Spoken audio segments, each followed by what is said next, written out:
हाँ जी, हमारा चैप्टर है 12। 11 चैप्टर हमारे हो गए हैं, ये 12 चैप्टर हैं। चैप्टर का नेम है transfer pricing.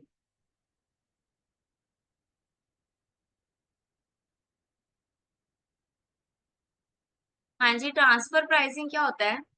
According to accounting practice, representing the price that one division in a company changed another division for goods and services produced provided.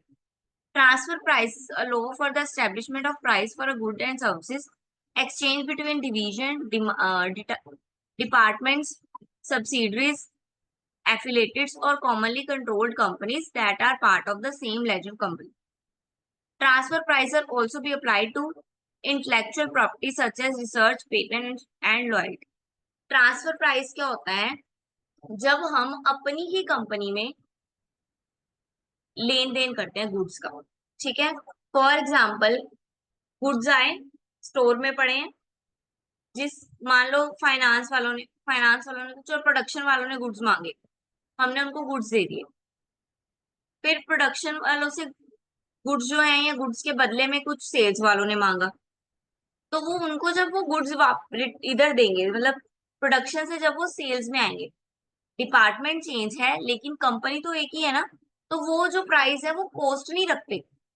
ये नहीं है कि जितना बाहर बिकता है वो आपस में भी उतने में बेचेंगे, नहीं। तो फिर वो क्या रखते हैं? वो ट्रांसफर प्राइस रखते हैं। ठीक है, जो ट्रांसफर प्राइस है वो सिर्फ कंपनी के इंटरनल ही यूज होगा, बाहर नहीं यूज होगा। मार्केट में ट्रांसफर प्राइस नहीं चलेगा। ट्रांसफर प्राइस ये है कि जैसे हम अपने इन कॉमन लैंग्वेज हम बोले, हम भाई बहन से लेन देन कर लेते हैं जो, ठीक है, जैसे हम बाहर लेन देन करते हैं वैसे तो नहीं करते ना। घर पे, घर पे थोड़ा कैजुअल होता है ना, थोड़ा कम भी हो जाता है। तो वो होता है ट्रांसफर प्राइस। ठीक है, जब हम डिपार्टमेंट के अंदर अंदर या डिवीजन में या कंपनी की कोई और सब्सिडरी कंपनी है, ठीक है, तो यानी कि कोई और सब्सिडिंग कंपनी है, छोटी कंपनी है जिसको बड़ी कंपनी ने होल्ड किया हुआ है, तो वो जो छोटी कंपनी में भी प्राइस जाएगा, तो वो कौन सा जाएगा? वो ट्रांसफर प्राइस जाएगा, मार्केट प्राइस नहीं जाएगा। क्लियर है? ट्रांसफर प्राइस क्या होता है? ट्रांसफर प्राइस जो है वो हर चीज पे लगता है, हर केस पे लगेगा। ठीक है, चाहे वो रिसर्च इंटेलेक्चुअल प्रॉपर्टी क्यों ना, इंटेलेक्चुअल प्रॉपर्टी यानी कि जो फिजिकली प्रेजेंट नहीं होती। ठीक है, रिसर्च, पेटेंट, लॉयल्टी। ठीक है, ये ट्रांसफर प्राइस एंड टैक्सेबिलिटी क्या है? Multinational company are legally allowed to use the transfer pricing method for allocating earning among their various subsidiary and affiliated companies that are part of the patent origin sorry organisation. ठीक है, यानी कि वो क्या बोल रहे हैं, जो भी सब्सिडरीज कंपनी होंगी या एफिलेटेड कंपनी, यानी कि हम बड़ी कंपनी की जो अंदर काम कर रही है, उन कंपनीज के साथ अगर हमारी बड़ी वाली कंपनी जो लेन देन करती है, तो वो कौन से प्राइस पे करेगी? वो ट्रांसफर प्राइस पे करेगी। ठीक है, वो मार्केट प्राइस पे नहीं करेगी।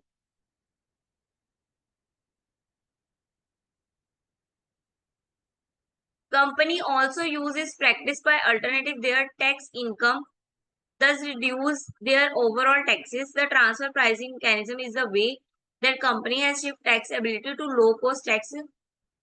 कंपनी फिर लार्ज कंपनी क्या करती है? इससे टैक्स भी बचाती है अपना। कैसे? अपने गुड्स या कुछ जो है वो छोटी कंपनी को दे देती है। छोटी कंपनी है तो उनकी टैक्स लाइबिलिटी क्या होगी? कम ही होगी। तो जिस वजह से बड़ी कंपनी का टैक्स बढ़ जाना चाहिए था, लेकिन ट्रांसफर प्राइसिंग की वजह से, वो छोटी कंपनी को देने की वजह से, उनका जो टैक्स है वो रिड्यूस हो गए।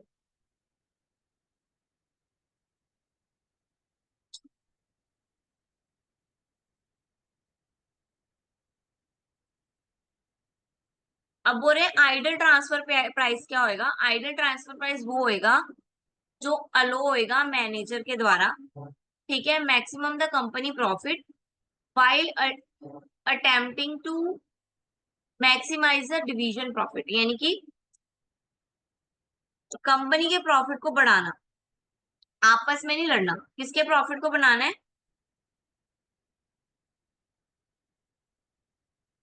ठीक है, वो कह रहे कंपनी के प्रॉफिट को बढ़ाना है, इन शॉर्ट।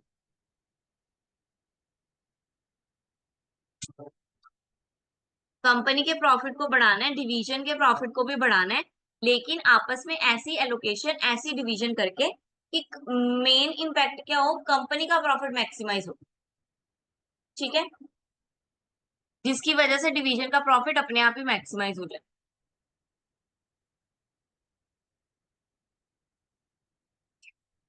ये किस किस में हो गया, जैसे कि sales of finished goods, purchase of raw material, purchase of fixed asset, sales of machinery, ये सब ट्रांसफर प्राइस और रूल के अंदर आ सकते हैं। ठीक है, management fees, royalty fees, corporation guarantee fees, loan receive और पेड। पर्पस और इम्पोर्टेंस क्या है, क्यों करते हैं हम ट्रांसफर प्राइस? परफॉर्मेंस इंप्रूव करने के लिए इंडिविजुअली, किसकी, डिवीजन की, सब्सिडरी की परफॉर्मेंस को इंक्रीज करने के लिए।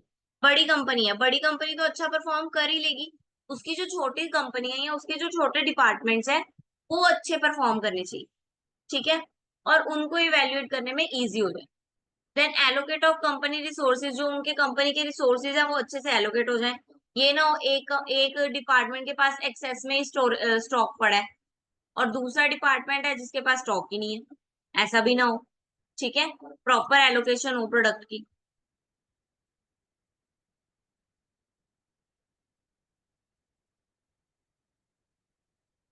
ठीक है, ऑर्गेनाइजेशन को ट्रांसफर प्राइस को समझने की जरूरत क्यों है?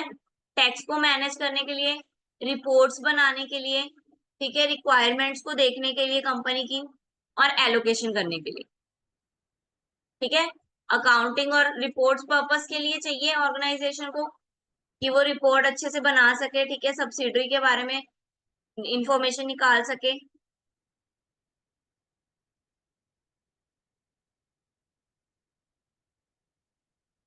कंप्लायंस रिक्वायरमेंट, यानी कि उनके जो कंप्लायंस है, जो उनकी खुद की छोटी कंपनीज है, इंटर कंपनीज है, उनकी जो नीड्स है उनको फुलफिल करने के लिए, टैक्स मैनेज करने के लिए, टैक्स लाइबिलिटीज को कम करने के लिए, रेवेन्यू और एक्सपेंसेस को एलोकेट करने के लिए। ठीक है, कि मैंने अभी बताया कि अगर एक कंपनी के पास ज्यादा सरप्लस में आ गया स्टॉक और दूसरी जो है वो अभी उसके पास स्टॉक ही नहीं आ रहा है, तो कैसे इंक्रीज होगी प्रोडक्शन, नहीं हो पाएगी ना, तो उसको प्रॉपरली एलोकेट कर पाना। Then advantage and limitation, advantage क्या है, cost saving for the department, cost बचाती है, बाहर से मंगवाएंगे तो मार्केट प्राइस पे लगेगा, लेकिन अगर हम इंटर डिपार्टमेंट करते हैं तो प्राइस क्या होगा, लोअर देन मार्केट प्राइस होगा, जिससे कॉस्ट कम होगी, हमारी कॉस्ट सेव होगी। ठीक है, देन ट्रांसपेरेंसी रहती है। ठीक है, एक डिपार्टमेंट में दूसरे डिपार्टमेंट को कोई सामान दिया है तो वो ट्रांसपेरेंसी से देगा। ठीक है, जो भी ट्रांसफर प्राइस होगा वो सबको शो करेगा, लेकिन जब मार्केट प्राइस पे देते हैं तो कभी हम प्रॉफिट लगा के भी दे देते हैं। लेकिन अगर फिक्स होएगा कि ट्रांसफर प्राइस पे भी देना ही देना है तो ट्रांसपेरेंसी रहेगी, पारदर्शिता रहेगी, क्लैरिटी रहेगी। रिडक्शन टैक्स लाइबिलिटी, हम टैक्स लाइबिलिटी रिड्यूस कर सकते हैं। ठीक है, छोटी कंपनी में सामान देकर अपना ट्रांसफर करके गुड्स, तो बड़ी कंपनी के पास तो गुड्स बचेंगे नहीं ना, उन्होंने छोटे को ट्रांसफर कर दिए, उनके पास कम गुड्स कम हो जाएंगी, तो उनकी टैक्स भी कम आएंगी। यानी कि हमने एक ही गुड्स को तीन चार पार्ट्स में डिवाइड कर दिया, तो वो टैक्स भी है उस हिसाब से आएगा, कम आएगा। तो लिमिटेशन क्या है, कॉम्प्लिकेटेड प्रोसेस है, थोड़ा सा कॉम्प्लिकेटेड है, क्योंकि डिपार्टमेंट टू डिपार्टमेंट वर्क करना, ठीक है, एक डिपार्टमेंट दूसरे डिपार्टमेंट के कैसे लिंक है, ठीक है, आपस में, इस वजह से थोड़ा कॉम्प्लिकेटेड हो जाता है। एनिमोसिटी बिटवीन डिपार्टमेंट्स, वही है, डिपार्टमेंट एक दूसरे से आगे निकलना चाहते हैं कभी कभी, ठीक है, तो सेक्रीफाइस नहीं करते अपने प्रॉफिट को, कभी कभी तो वो ट्रांसफर प्राइस भी है वो मार्केट प्राइस से भी हाई रख देते हैं। Difficult to set transfer pricing policy for intangibles, tangibles के लिए तो इजी है, जो दिखाई देता है उसके लिए तो इजी है, लेकिन जो इनटेंजिबल प्रोडक्ट है, पेटेंट हो गया, गुडविल हो गई, उनके लिए जो प्राइस डिसाइड करना होता है ट्रांसफर, वो थोड़ा डिफिकल्ट हो जाता है। डिपार्टमेंटिंग arm length price of transactions, sometimes it is impossible to find uncontrolled in independent transaction used to determine arm length price, and it's become partially impossible to decide on ALP, ALP यानी कि arm length price. ठीक है, तो क्या होता है, कभी कभी हमें एकदम से प्राइस डिसाइड करना, क्योंकि डिपार्टमेंट सारे इंटरडिपेंड है, एक दूसरे पे डिपेंड नहीं है, इंडिपेंडेंट है, तो उनको कंट्रोल कर पाना थोड़ा सा डिफिकल्ट होता है। Then method of calculating price, methods क्या है प्राइस कैलकुलेट करने के? ये 3 तरह के मेथड है अगर हमने ट्रांसफर प्राइस कैलकुलेट करना है। तो फर्स्ट आ गया मार्केट बेस्ड ट्रांसफर प्राइसिंग। बेटा यहां तक क्लियर है?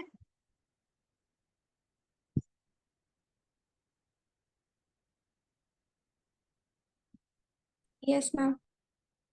Okay, then what is transfer price, कोई बता सकता है?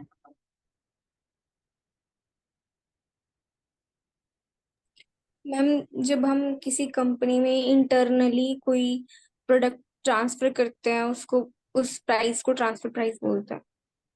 हाँ जी, जब उस पे हम जो इंटर डिपार्टमेंट के अंदर प्रोडक्ट के ऊपर प्राइस लगाया जाता है, दैट इज ट्रांसफर प्राइस। ठीक है, वो जो कि मार्केट से हमेशा हमेशा कम ही रहेगा। देन फर्स्ट आ गया मार्केट बेस्ड ट्रांसफर प्राइस। तो first market based transfer price क्या कह रहा है? When the outside market for the good is well defined, competitive and stable, firm offer use the market price as an upper bound for the transfer price। जब हमारी market जो है stable है, ठीक है, तो फर्म मतलब स्टेबल है यानी कि वेल डिफाइन है, हमें पता है कि मार्केट में हमारा क्या प्राइस चल रहा है, तो जो ट्रांसफर प्राइस हो रहा है वो अपर बाउंड पे सिलेक्ट होगा, यानी कि हाइयर ही होगा, क्योंकि मार्केट प्राइस भी उस टाइम पे हाइयर ही होगा। ठीक है, यानी कि ट्रांसफर प्राइस जो है वो किसके बेस पे सिलेक्ट होगा? मार्केट प्राइस के बेस पे सिलेक्ट।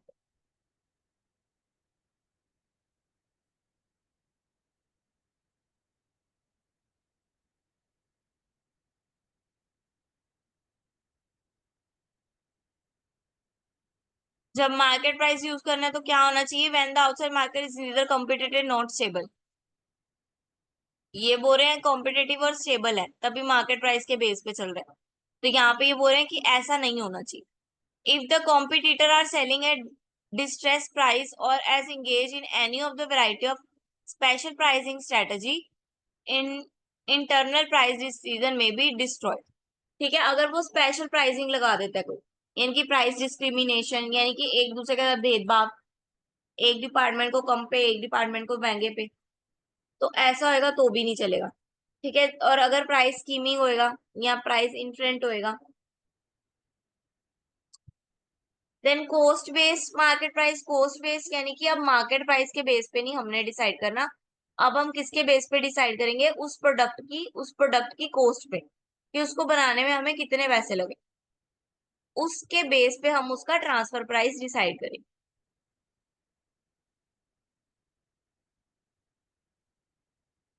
ठीक है, क्या है कि कौन सा फुल कॉस्ट रखना है, या कॉस्ट में कुछ प्लस करके रखना है, या सिर्फ वेरिएबल कॉस्ट रखना है, या वेरिएबल कॉस्ट में अपॉर्चुनिटी या लमसम ऐड करके रखना है, या डुअल ट्रांसफर प्राइस रखना है, यानी कि जितनी उसकी कॉस्ट पड़ी उसका डबल रखना है।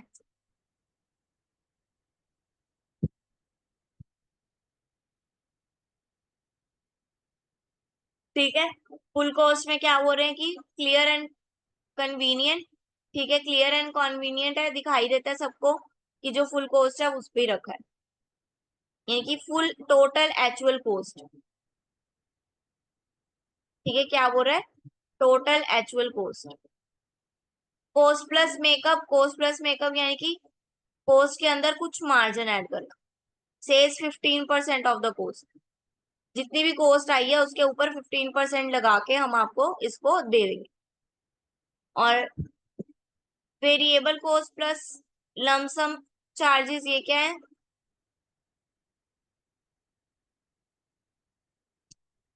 इक्वल, जो किसके इक्वल रखना है? वेरिएबल कॉस्ट के अंदर कुछ लमसम पीरियोडिकल चार्जेस, पीरियड के हिसाब से जो जो चार्जेस लगे जाएंगे उसको ऐड करी जाना है बस वेरिएबल में, फिक्स कॉस्ट नहीं ऐड करनी। अब अपॉर्चुनिटी कॉस्ट कैसे निकलेगी? Minimum transfer price, opportunity cost add कर देंगे, जो भी डिसाइड किया है हमने वेरिएबल कॉस्ट उसमें हम अपॉर्चुनिटी कॉस्ट ऐड कर दें। अब डुअल में क्या है? डुअल ट्रांसफर में avoid some of the problem associated with this theme, change the buyer for the variable cost। The objective is to motive the manager of the buyer division can take optimal decision। यानी कि exchange कर लेना, उसके बदले में ये ले लेना है, उसके बदले में ये दे देना। नेगोशिएट प्राइस, नेगोशिएट का मतलब समझते हो? ठीक है, नेगोशिएट करना आपस में, प्राइस को बढ़ाना, कम करना आपस में। अब एग्जाम्पल दिया हुआ है, टोटल कॉस्ट दी हुई है, total cost plus 25% of cost, market base price, transfer size is 23 per unit, negotiable price is 24।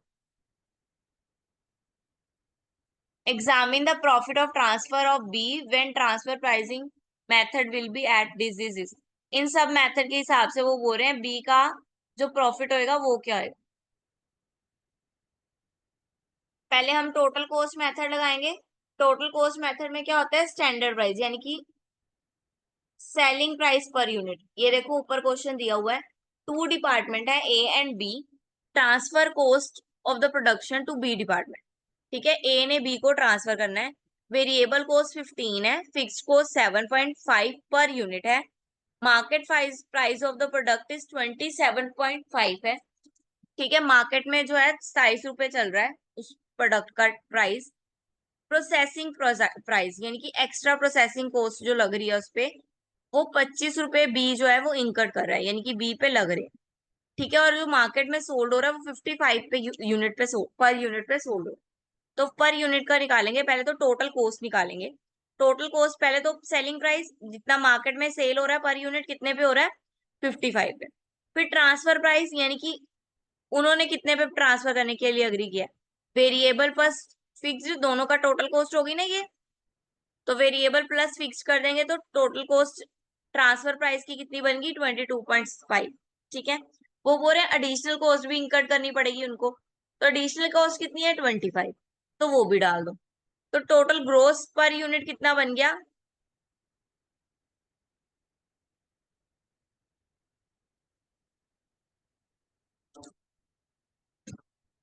सबको टोटल करके, सॉरी इन दोनों को लेस कर देना है 55 में से। 55 सेलिंग प्राइस है। ठीक है, सेलिंग प्राइस यानी कि मार्केट में इतने पे बिकता है। ठीक है, हमें इतनी की कॉस्ट आ रही है, इतना एडिशनल कॉस्ट आ रही है, दोनों माइनस करके ग्रोस यूनिट यानी कि प्रॉफिट जो हो रहा है, पहले में प्रॉफिट कितना हो रहा है, 7.5 का हो रहा है ना। हमने निकालना भी क्या था, एग्जामिन द प्रॉफिट बोला उन्होंने, एग्जामिन द प्रॉफिट बोला है ना, तो प्रॉफिट दिखाना है इनको। तो हम प्रॉफिट कैसे दिखा रहे हैं, टोटल कॉस्ट में से, टोटल कॉस्ट ये रही, टोटल कॉस्ट दी हुई थी, उसमें से जो जो हमारे पैसे लगे हैं उस पे वो सब माइनस कर दिए, यानी कि सेल्स में थे, कॉस्ट माइनस कर दी तो हमारा प्रॉफिट आ गया 7.5 रुपीज। अब सेकंड मेथड लगाना है जिसमें बोला हुआ है कॉस्ट प्लस 25%। तो अब सेलिंग प्राइस तो वही रहेगा, लेकिन ट्रांसफर प्राइस में बढ़ जाएगा। ट्रांसफर प्राइस में क्या बढ़ जाएगा, 25%। किसका, कॉस्ट का, यानी कि 22.5 का, 22.5 का 5 कितना 25% लगा दो। हाँ जी लगाओ।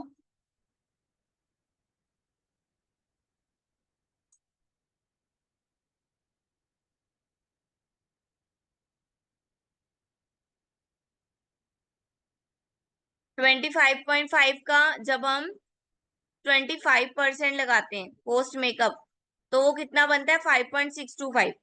तो अब ये ऐड कर देंगे तो टोटल कितना बन गया, 28.18। अब ये सारा माइनस कर देंगे तो उसको ग्रॉस प्रॉफिट कितना हो रहा है, 1.87। 25 रुपए तो आनी आनी, क्योंकि उन्होंने बोला कि बी इंकर्ड कर रहा है 25 rupees processing cost. Then third method लगाएंगे, that is market based. Market base में कुछ भी नहीं है, मार्केट के प्राइस में से मार्केट ओवरऑल प्राइस माइनस कर दिया बस।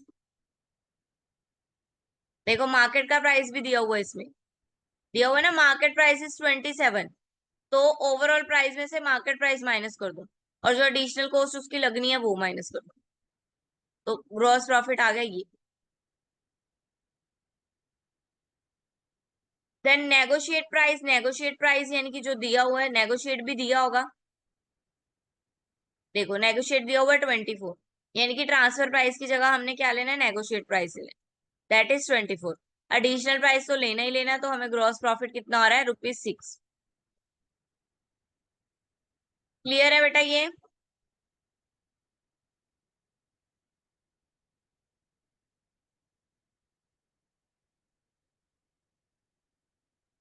हाँ जी, ट्रांसफर प्राइस का चैप्टर कंप्लीट हो गया। क्लियर है सबको।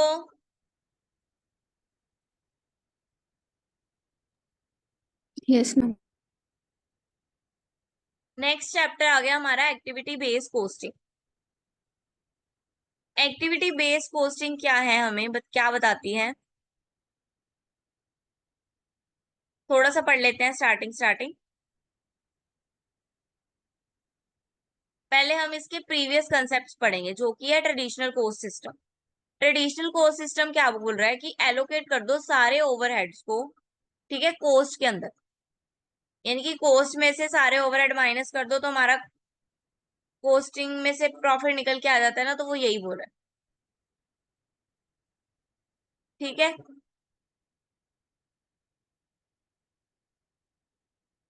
जो ट्रेडिशनल कोस्ट है वो हमारी डिपेंड किस पे करती है, वो डिसाइड कैसे होती है, कभी वर्किंग आवर्स पे, ठीक है, लेबर्स के आर पे, मशीन आवर्स पे, यूनिट प्रोडक्ट्स पे, कितने यूनिट प्रोड्यूस करें, ये अलग अलग तरीका है, ठीक है। ये कोई यूनिट आवर्स पे निकालता है, ठीक है, कोई लेबर आवर्स पे निकालता है, कोई मशीन आवर्स पे निकालता है कि मशीन कितने घंटे चली, वो उसकी कॉस्ट है, लेबर ने कितने घंटे काम किया, वो उसकी कॉस्ट है, ये यूनिट कितने प्रोड्यूस हुए, जितने यूनिट प्रोड्यूस हो रहे हैं वो उतनी कॉस्ट है।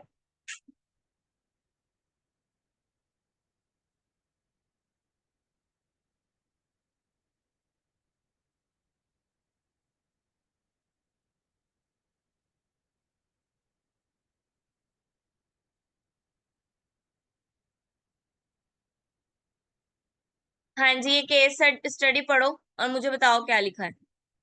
पढ़ो केस स्टडी फटाफट।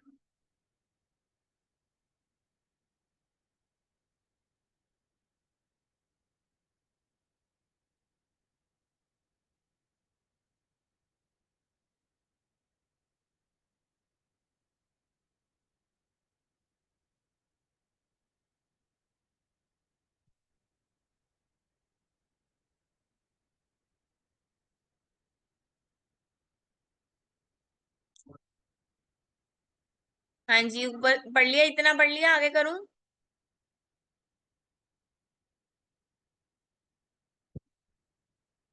हाँ जी, इट इज फेयर और नॉट।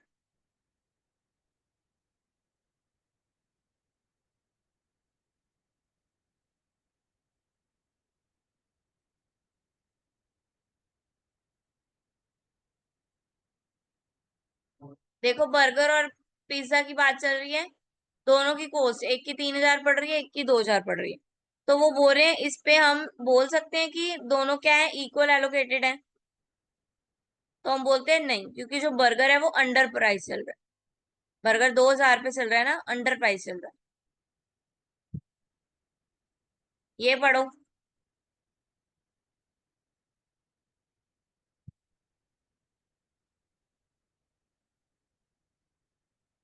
पढ़ो।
हाँ जी, पढ़ लिया।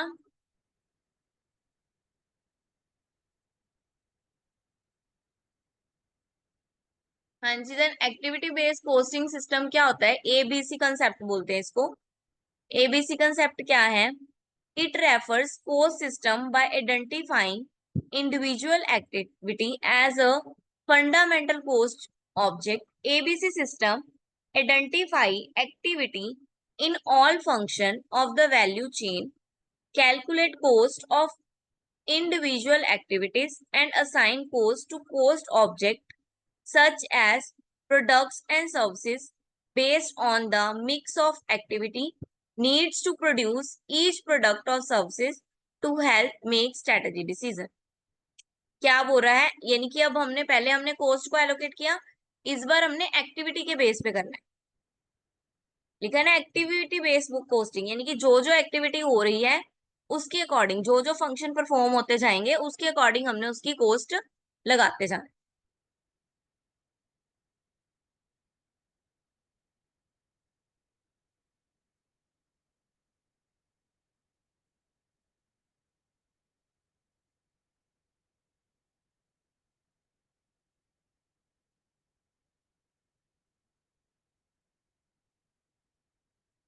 हाँ जी, ये फंक्शंस आ गए, ये कोस्ट ड्रिवंस आ गए। डिस्ट्रीब्यूशन, नंबर ऑफ यूनिट, जितने डिस्ट्रीब्यूट किए, जितने कस्टमर थे। मार्केट में एडवर्टाइजमेंट हो गई, सेल्स हो गई, सेल्स रेवेन्यू हो गया।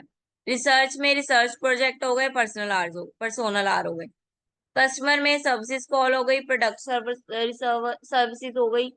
ठीक है, spending on services, house spending हो गई।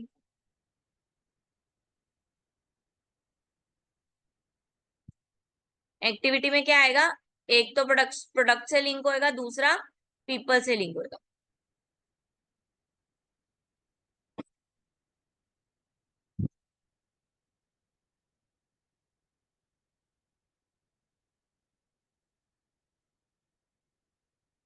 हाँ जी, ट्रेडिशनल और एक्टिविटी बेस्ड कोर्स में क्या डिफरेंस था। प्राइमरी फोकस, जो एक्टिविटी बेस्ड कोस्टिंग था उसका प्राइमरी फोकस क्या होता था, मल्टीपल कोस्ट को ड्रिवन करना मल्टीपल एक्टिविटीज में, यानी कि कोस्ट को बांट देना, डिफरेंट डिफरेंट एक्टिविटीज के अकॉर्डिंग कोस्ट को बांट देना। और उसका काम क्या था, उसको आइडेंटिफाई करना। पुराने टाइम में सिर्फ आइडेंटिफाई करते थे कि किस यूनिट पे कितनी कॉस्ट आई है, किस एक्टिविटी पे कितनी कॉस्ट आई है, बस। अब क्या हो गया, अब क्या करते हैं हम उसको मल्टीप्लाई कॉस्ट ड्रिवंस निकाले, कॉस्ट के भी अलग अलग वेज निकाले। देन एप्लीकेशन, एप्लीकेशन क्या है, it is challenging to implied and require time and effort, it is straightforward to implement. ठीक है, वो इम्प्लीमेंट करने में क्या है, थोड़ी सी कॉम्प्लिकेटेड, क्योंकि प्रोसेस भी बड़ा है। ठीक है, तो मैनेजमेंट भी टाइम लेगी, इस वजह से ये थोड़ा क्या है, टाइम कंज्यूमिंग है और कॉस्ट इफेक्टिव नहीं है। ठीक है, यानी कि कॉम्प्लेक्स है। देन थर्ड आ गया, it covers product cost only, इसमें सिर्फ और सिर्फ प्रोडक्ट की कॉस्ट जो है वो इंक्लूड होती है, कि इस एक्टिविटी पे करने से प्रोडक्ट की कॉस्ट पे क्या फर्क पड़ा। ठीक है, उसमें ट्रेडिशन में क्या है, प्रोडक्ट के साथ साथ पीरियड, यानी कि इस टाइम पे इस प्रोडक्ट का यूज करने से क्या चेंज आया या क्या कॉस्ट पड़ी। Then management use, the value can be used in external financial statement, the value cannot be used in reporting external financial statement। ठीक है, एबीसी में क्या है, एक्सटर्नल दिखाने के लिए, जब हमने बाहर के लोगों को डाटा दिखाना होता है तब हम एबीसी कॉस्ट भी दिखा दें। ठीक है, जिनको बिजनेस शुरू करना होता है वो अपने आप, जो इस कंसेप्ट को जानते होंगे वो अपने आप ही पूछ लेंगे कि एबीसी कंसेप्ट है आपके फैक्ट्री में या जो भी है। सॉरी। ठीक है, लेकिन जो ट्रेडिशनल है उसमें ऐसा कुछ नहीं था। ठीक है, कोई जमा नहीं कराना पड़ता था, कोई रिकॉर्ड नहीं होता था। देन इफेक्टिवनेस ऑफ ऑपरेशंस,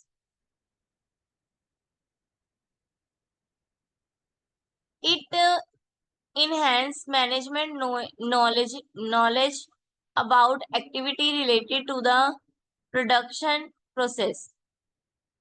इसकी एक्टिविटी किससे रिलेटेड है, सारी की सारी प्रोडक्शन प्रोसेस से रिलेटेड, यानी कि प्रोडक्शन डिपार्टमेंट से रिलेटेड। और ये जो दूसरा है ट्रेडिशनल, ये किससे रिलेटेड है, प्राइवेट से, सॉरी पब्लिक से। ठीक है, ट्रेडिशनल किससे रिलेटेड है, पब्लिक से।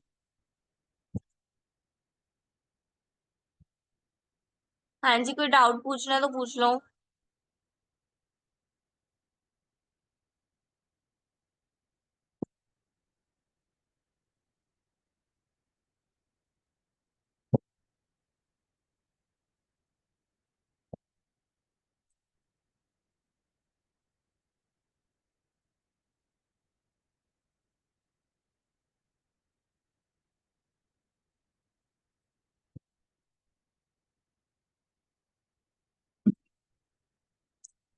हाँ जी, क्लियर है।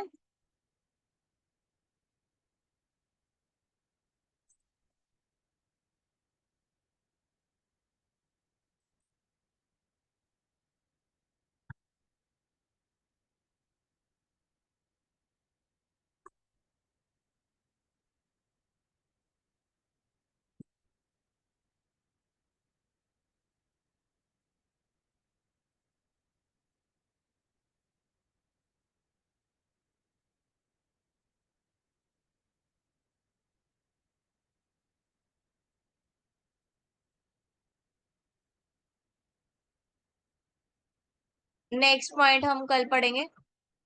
कल आपका फर्स्ट जो सब्जेक्ट है फाइनेंशियल रिपोर्टिंग वो कंप्लीट हो जाएगा। 13 चैप्टर है, 13 के 13 चैप्टर कंप्लीट हो गए। अरे 14 भी है।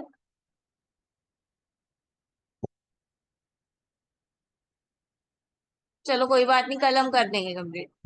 कल 13 और 14 कंप्लीट करेंगे। डन। किसी को कोई प्रॉब्लम है किसी लाइन में, किसी क्वेश्चन में, पूछ सकते हैं। मैम फिर नेक्स्ट सब्जेक्ट शुरू होगा।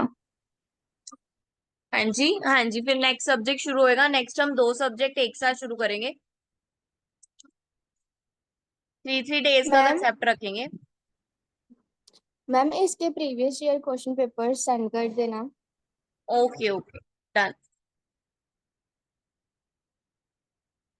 और मैम जो इम्पोर्टेंट क्वेश्चंस है एक बार टाइम निकाल कर आप मार्क वगैरह करवा देना। बेटा प्रीवियस मीन्स जो क्वेश्चन कर लोगे ना, उसमें सब वही इंपॉर्टेंट ही है वो सारे। Yes ma'am. तो प्रीवियस ईयर आपको भेज देंगे, तो प्रीवियस ईयर से आप